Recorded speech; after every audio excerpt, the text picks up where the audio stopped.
Quien persevera triunfa, quien se encamina llega. Es la voz filarmónica del sentimiento, Edith Maita, más original que nunca. Toda la vida me amenazas que te vas, si estás pensando irte con esa, porque ya no te vas. Anda, lárgate, anda, márchate, para mí tú eres un canalla. Anda, lárgate, anda, márchate, para mí tú no vales nada. Toda la vida me amenazas que te vas, si estás pensando irte con esa, porque ya no te vas.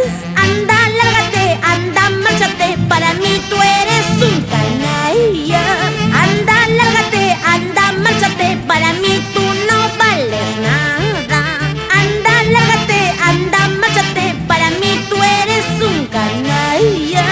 Anda, lárgate, anda, márchate, para mí tú no vales nada.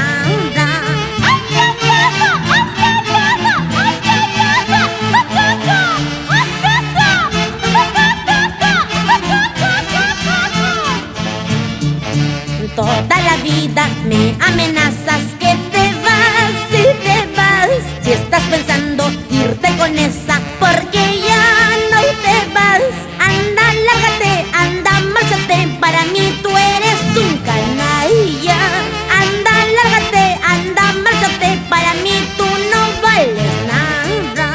Anda, lárgate, anda, márchate, para mí tú eres un canalla. Anda, lárgate, anda, márchate, para mí tú no vales nada. ¡Bailamos! William Torres y esposa Yuli Cárdenas.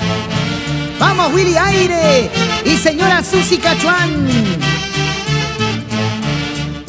Te soporté tanto tiempo las diferencias que tú haces. Con tus 10 gramos que tienes, quieres darte de hambrecito.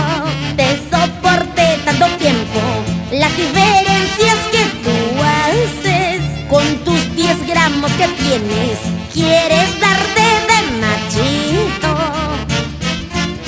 Ahora más exitosa que nunca, con producciones musicales Los Alamitos Puro Corazón. Edith Maita, la voz filarmónica del sentimiento.